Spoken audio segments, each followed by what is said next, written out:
Hey guys, and welcome back to Mega Man X on the Super Nintendo. So it's time to choose another Maverick, so who's it gonna be? Alright, well, I'll spin the random number generator once more. And our number is 3. Okay, that means we're taking on Boomer Kuwanger.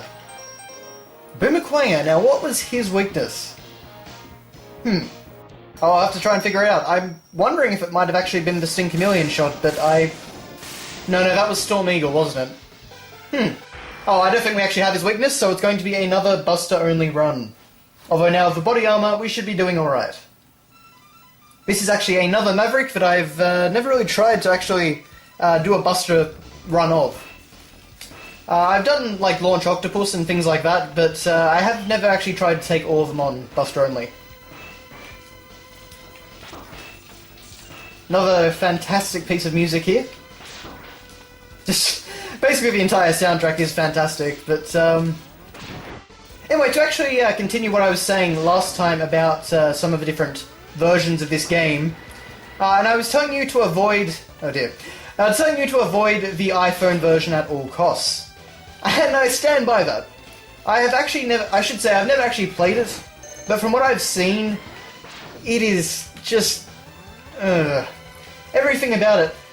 So, first off, let's talk about the game's look, because basically what they did is they took the Super Nintendo graphics and tried to vectorize them, and did a very poor job of it. So I really don't think it looks very good, especially considering that the font they always use is Arial. They basically try and recycle artwork from Maverick Hunter X on the PSP, and things like that. It's just a very slapdash production. And also the sprites are gigantic. Way too big. Okay, now I just want to break for a moment and mention this little mechanic here. And basically, if we touch any of those lasers while they're active, that will activate the security system, and so we're going to get shot a lot. So, as you can see, like that. So our goal is to try and not do that as much as possible. But now, continuing what I was saying about the iPhone version. Continuing on actually from my point about the sprites being way too big, because they are gigantic. The screens, it's kind of like playing Mega Man and based on the GBA, except about 2 or 3 times worse. The sprites really take up a huge chunk of the screen, so you've got very little real estate to actually do anything on. And they make a really poor use of it as well. Every level is actually broken up into about... well, there's no specific number, but a lot of different sections. So for example... On Central Highway, you go through about 6 different loading screens. So you'll just transition to a black screen, then you'll transition to a new maybe 20-second area, I guess, where you'll kill a few things, and then you go on to the next one, and so on like that. So it's all segregated. I really don't understand why, because the iPhone should definitely be able to handle, a full seamless Mega Man X level. But for whatever reason, that's how they designed it. I mean, it's just a whole lot of stuff like that. It's just a really kind of butchered, and it's kind of like someone cut up Mega Man X, tried to paint over, well, put it back together as best they could, and then tried to paint over it so that no one would notice. It just looks, and just everything about it is just there. Of course, I don't really like the idea of playing a game like this on an iPhone anyway. I think a game for the iPhone should be designed for the iPhone. It should be designed with a touchscreen in mind, at least to some capacity. But, yeah, the Mega Man X iPhone port, just stay away. And if you are that curious, do go and look up some footage. Because I've seen... Anyone that's actually played the Super Nintendo game or the PSP remake generally hates it, but I've noticed that some people that have only played the iPhone version consider it to be decent. Not great, but decent. So... Yeah, it's just, I guess, what you know and what you've experienced before, but yeah, there are so many better ways to play the game. One thing that I actually did forget to mention last time is the Mega Man X Collection, which was released on, I think it was PS2 and GameCube, as I recall. But that comes with a whole bunch of Mega Man X games. And it's pretty much the only way to play Mega Man X free without spending a ridiculous amount of money. Okay, so there is a heart tank up there, but we actually need Boomer Kuwanger's weapon. This is one of the rare times which kind of actually annoys me, because you actually need the weapon of the boss that you're about to defeat, to get an item in their stage. So this means that no matter what, you have to make 2 visits to Boomerquanga's stage. But as you can actually see, Mega Man X, because I've taken so much damage, he's actually puffing and panting.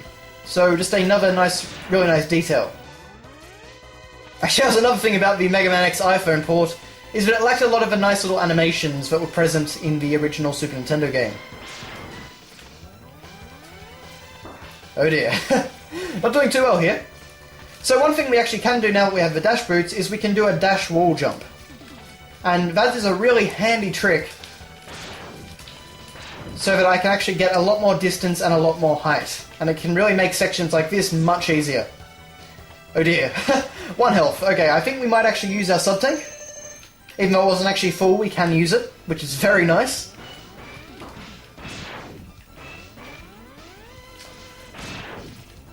Okie dokie. Nearly at the top of the tower. Boomerquanga definitely has one of the more, shall we say, lengthy stages, I guess, because it's a whole climb. Just gotta defeat you. Alright, then you. Oh dear, the boss is actually just up here and we actually wasted our sub-tank.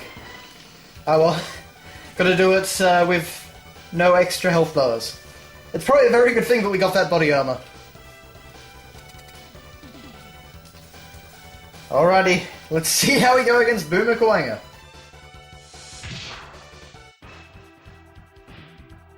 Now, for anyone wondering what a Kawanga is, my understanding is that he's actually some type of cockroach or something. At least that seems to be...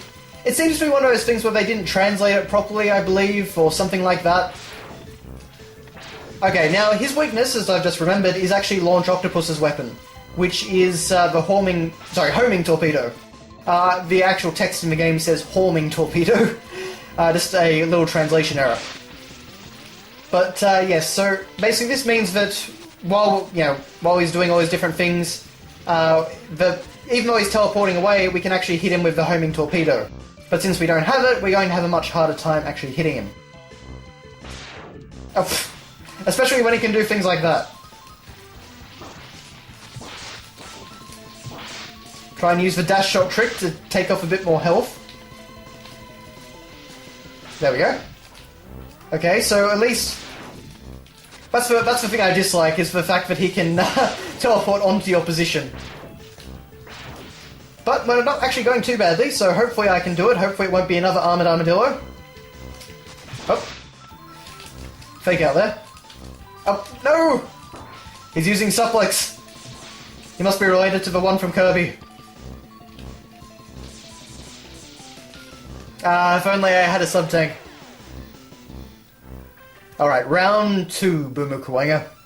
Alright guys, I've just figured out a very ingenious strategy for this guy. Aside from the fact that he keeps throwing his boomerang head at me. So, you can use the shotgun eyes to ricochet off the opposing wall and hit him with backlash. Which seems like a surprisingly effective way to kill him. I'd never really tried to experiment with, this type of weapon combo, so it's actually pretty cool that this sort of thing works well. It's, well, a testament to the design of the weapons in this game, actually. Of course, I don't get a whole lot of shots, but... Oh, good try, at least. Rolling Shield actually does pretty well against this guy as well. If I can just bounce it, right? There we are.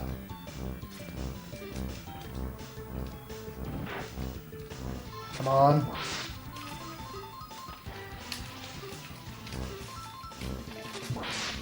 This is actually pretty neat. I never knew that you could do combos like this against Boomerquanga. Of course, I've always just got the homing torpedo.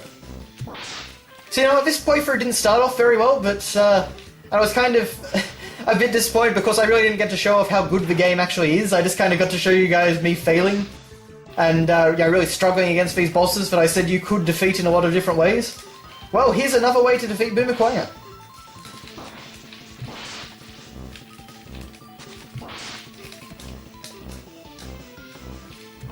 There we go. And let's finish him off with Chameleon Sting. Alright. Okay, so the playthrough is actually starting to really pick up. I'm doing okay. Yay! Alright, so it's time to get a brand new weapon. The Boomerang Cutter.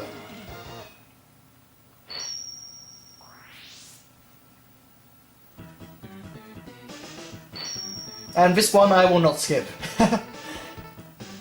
So you can see that his armor upgrades actually appear on the schematic in the background, which is a really cool detail. But yeah, so it's a boomerang. It's very similar to Cutman's weapon in the original Mega Man. Alright guys, time to find out which Maverick we're going to take on next. So let's run that random number generator. And it's another one.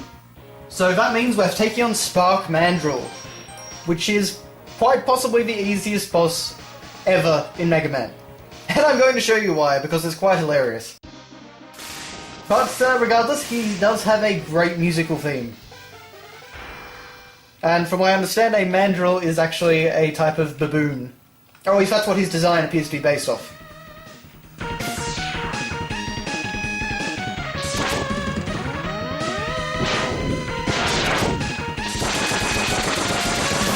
Just listen to that music. Fantastic theme. For a long time, this was actually my absolute favourite theme in the game. Okay, so now since we're actually here after defeating Boomer Kwanga, we can actually get a heart tank that I usually can never get.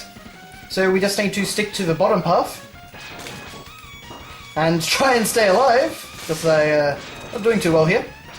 There we go. Okay, you can see there's actually an E-tank down there.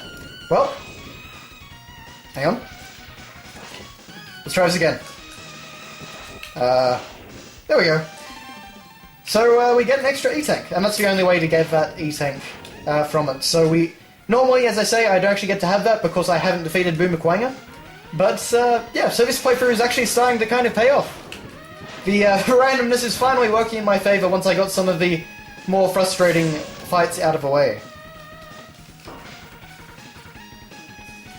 Alrighty. Oh. Thankfully, with the armor, I'm not taking too much actual damage from these things. I'm just trying to remember if there's actually anything over here, but apparently not. Now, I'm trying to remember, there is a stage that we can actually beat before this one, where if we do, it'll actually start blacking out, so we won't actually have to deal with some of the electricity. I can't actually remember exactly which stage it is, though, I'm afraid. It could be... I think it could be Storm Eagle's stage, actually.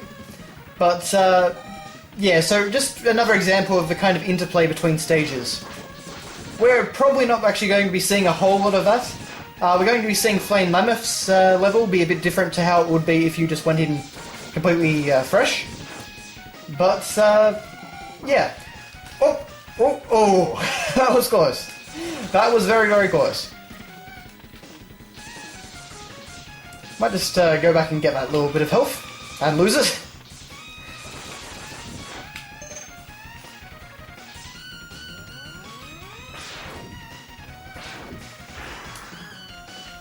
Ah yes, this boss. Not exactly a favourite of mine, but, whoops. Not too bad. So this is one of the sub-bosses in the game. And the Buster doesn't go too badly against it. I know he does have a weakness, though. And I can't quite remember what it is. I don't know if it's... It could actually be... No, I don't think it's Spark Mandrill's weapon. Hang on. Really can't remember, honestly. But basically, he will try and catch you and then land on you. And you've got to try and break free. So he's a bit of a finicky boss, but not too bad. I really can't remember what his weakness was. Let's try Boomerang Cutter, I guess. Oh! There we go, just with 1 health. Whew. Well, I'm not sure if the Boomerang Cutter is his weakness, but it did a pretty good job.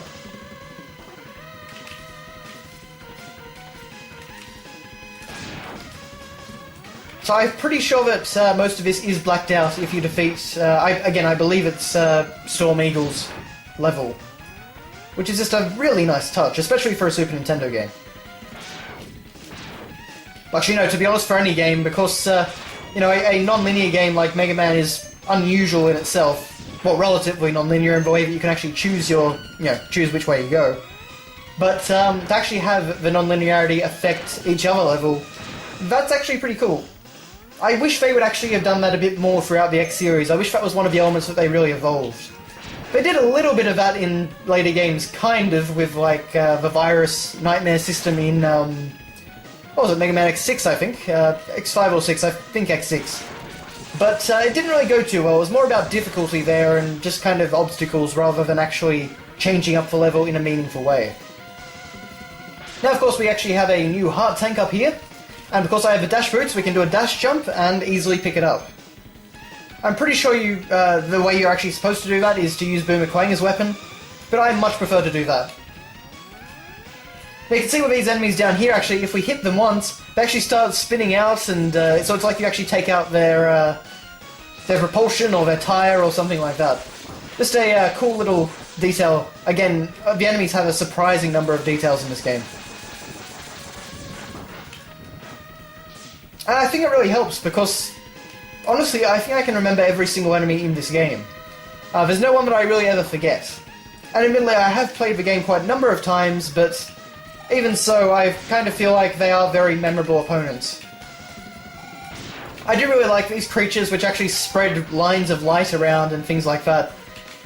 It's just a really kind of nifty way to use the blackout. Alright, well, we're up to Spark Mandrill, but you know, I said this was the easiest Maverick, and I'm going to try and hold myself to that. So we are going to beat Spark Mandrill without taking a hit. Let's see if I can do it, guys.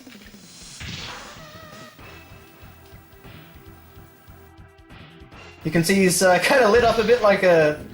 I don't know, I always think of a circus when I see that. But, here he is.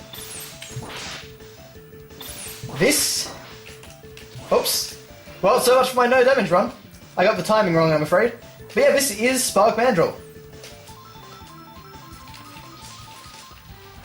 And as you can see... Oh. He is very easy. In fact, he is by far the easiest Maverick, assuming you have his weakness. Even with a Buster, though, I have actually killed him Buster only, and he's tricky, but he's not too bad. As far as enemies in this game go, he's really not difficult at all. At least in my opinion, it was a little while ago that I did it with the Buster only, so I might be misremembering, but I'm pretty sure that he wasn't too bad. So if you want to take someone on with the Buster only, he is, I'd say, a viable candidate. Not the best one, but a viable candidate. But that'll do it for this part, so we're really moving through the game now. So only 3 more Mavericks to take on. So thanks a lot for watching, guys, and I will see you next time.